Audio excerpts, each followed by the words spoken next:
Chapter 3, Fall of the Year. Pa and Laura stacked the last load of slough hay on a hot September afternoon.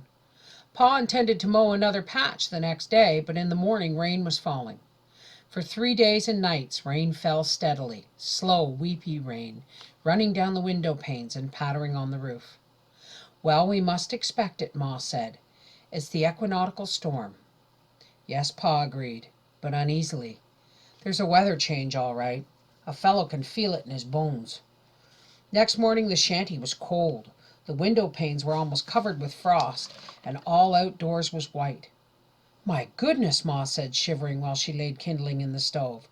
"And this is only the first day of October." Laura put on her shoes and shawl when she went to the well for water. The air bit her cheeks and scorched the inside of her nose with cold. The sky was coldly blue, and the whole world was white. Every blade of grass was furry with frost. The path was frosted. The boards of the well were streaked with thick frost, and frost had crept up the walls of the shanty, along the narrow battens that held the black tar paper on. Then the sun peeped over the edge of the prairie, and the whole world glittered. Every tiniest thing glittered rosy towards the sun and pale blue towards the sky, and all along every blade of grass ran rainbow sparkles. Laura loved the beautiful world. She knew that the bitter frost had killed the hay in the garden. The tangled tomato vines with their red and green tomatoes, and the pumpkin vines holding their broad leaves over the green young pumpkins, were all glittering bright with frost over the broken frosty ground. The sod corn stalks and long leaves were white. The frost had killed them. It would leave every living green thing dead, but the frost was beautiful. At breakfast Pa said, "There'll be no more haying, so we'll get in our harvest. We can't get much from our first year on sod ground, but the sods will rot this winter. We'll do better next year." The plowed ground was tumbled slabs of earth, still held together by grass roots. From underneath these sods Pa dug small potatoes, and Laurie and Carrie put them into tin pails. Laura hated the dry, dusty feeling of earth on her fingers.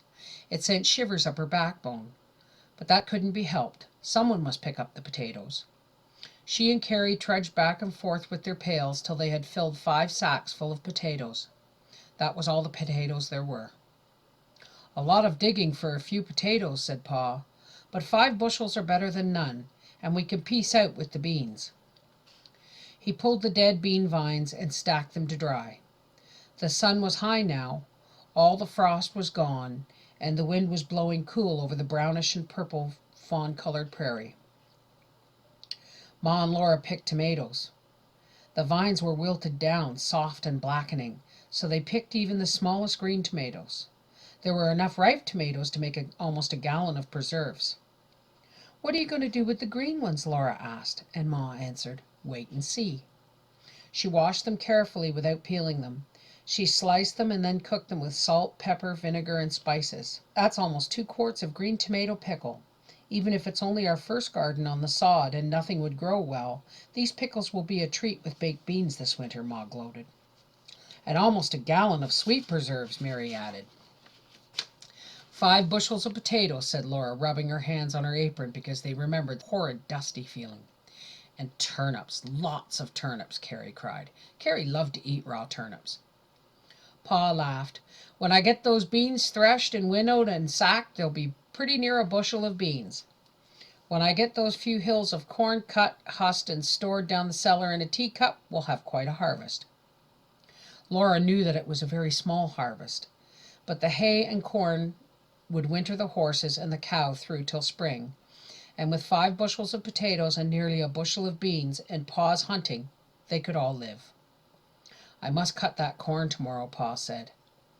"I see no special rush, Charles," Ma remarked. "The rain is over, and I never saw nicer fall weather." "Well, that's so," Pa admitted. The nights were cool now, and the early mornings were crisp, but the days were sunny warm. "We could do with some fresh meat for a change," Ma suggested. "Soon as I get the corn in, I'll go hunting," said Pa. Next day he cut and shocked the sod corn. The 10 shocks were stood like a row of little Indian teepees by the haystacks. When he had finished them, Pa brought in 6 yellow gold pumpkins from the field. The vines couldn't do much on tough sod, he made the excuse, and the frost caught the green ones, but we'll get a lot of seed out of these for next year. Why such a hurry to get the pumpkins in? Ma asked. I feel in a hurry, as if there's a need to hurry, Pa tried to explain. You just need a good night's sleep, said Ma. A misty fine rain was falling the next morning. After Pa had done the chores and eaten breakfast, he put on his coat and his wide-brimmed hat that sheltered the back of his neck. I'll get us a brace of geese, he said. I heard them flying over in the night. There'll be some in the slough. He took down his shotgun, sheltering it under his coat, and he went out into the weather. After he had gone, Ma said, Girls, I thought of a surprise for Pa. Laura and Carrie turned around from the dishpan. Mary straightened from the bed she was making. What? They all asked. Hurry and get the work done, said Ma. And then, Laura, you go out to the corn patch and bring me a green pumpkin. I'm going to make a pie. A pie? But how? Mary said, and Laura said, A green pumpkin pie? I've never heard such a thing, Ma. Neither did I, said Ma. But we wouldn't do much if we didn't do things that nobody ever heard of before. Laura and Carrie did the dishes properly, but in a hurry. Then Laura ran through the cool, misty rain to the corn patch and lugged back the biggest green pumpkin. Stand by the oven door and dry yourself, said Ma. You're not very big, Laura, but you're old enough to put on a shawl without being told. I went so fast I dodged between the raindrops, Laura said. I'm not much wet, Ma, honestly. Now what do I do? You may cut the pumpkin in slices and peel them while I make the pie crust, said Ma. Then we'll see what we'll see. Ma put the crust in the pie pan and covered the bottom with brown sugar and spices. Then she filled the crust with thin slices of the green pumpkin. She poured half a cup of vinegar over them, put a small piece of butter on top, and laid the top crust over all. There, she said, when she'd finished crimping the edges. I didn't know you could, Carrie breathed, looking wide-eyed at the pie. Well, I don't know yet, said Ma. She slipped the pie into the oven and shut the door on it. But the only way to find out is to try. By dinner time we'll know. They all sat waiting in the tidy shanty. Mary was busily knitting to finish warm stockings for Carrie before cold weather. Laura was sewing 2 long breadths of muslin together to make a sheet. She pinned the edges together carefully and fastened them with a pin to her dress at the knee. Carefully holding the edges even, she whipped them together with even tiny stitches. The stitches must be close and small and firm.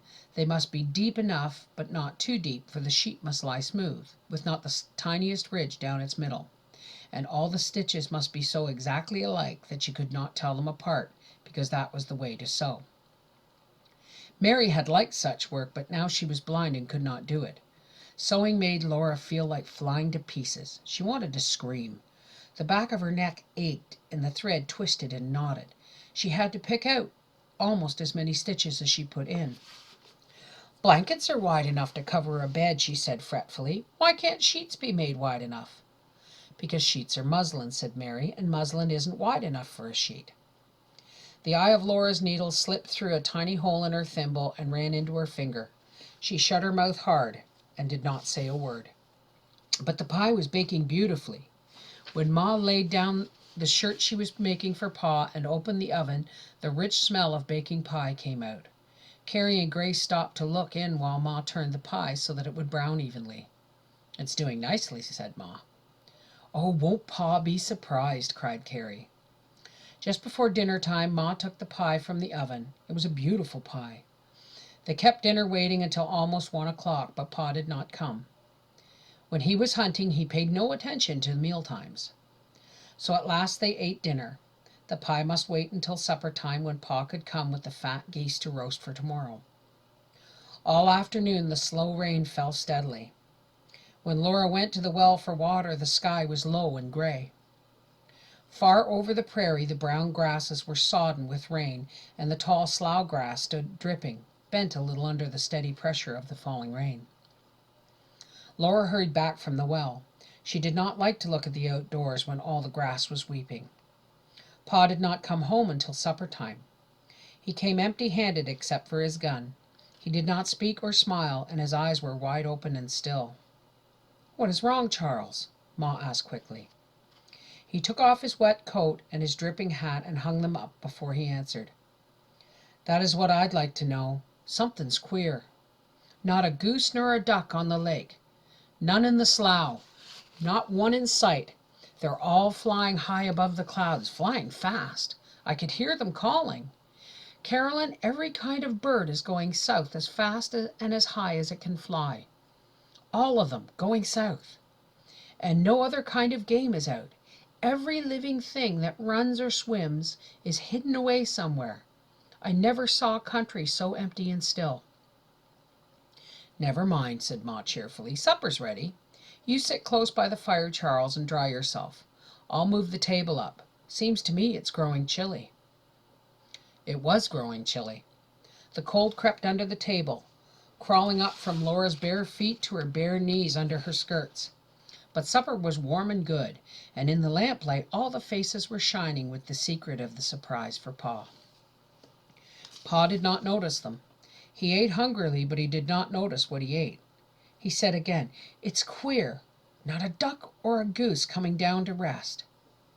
"Likely the poor things want to get to sunshine," Ma said. "I'm glad we're snug out of the rain under this good roof." Pa pushed back his empty plate, and Ma gave Laura a look that said, "Now." Smiles spread over all their faces but Pa's. Carrie wriggled in her chair, and Grace bounced on Ma's lap while Laura set down the pie. For an instant Pa did not see it. Then he said, "Pie!" His surprise was even greater than they had expected. Grace and Carrie and even Laura laughed out loud. "Caroline, however did you manage to make a pie?" Pa exclaimed. "What kind of pie is it?" "Taste it and see," said Ma. She cut a piece and put it on his plate. Pa cut off the point with his fork and put it in his mouth. "Apple pie! Where in the world did you get apples?" Carrie could not keep still any longer. She almost shouted, "It's pumpkin! Ma made it from green pumpkin."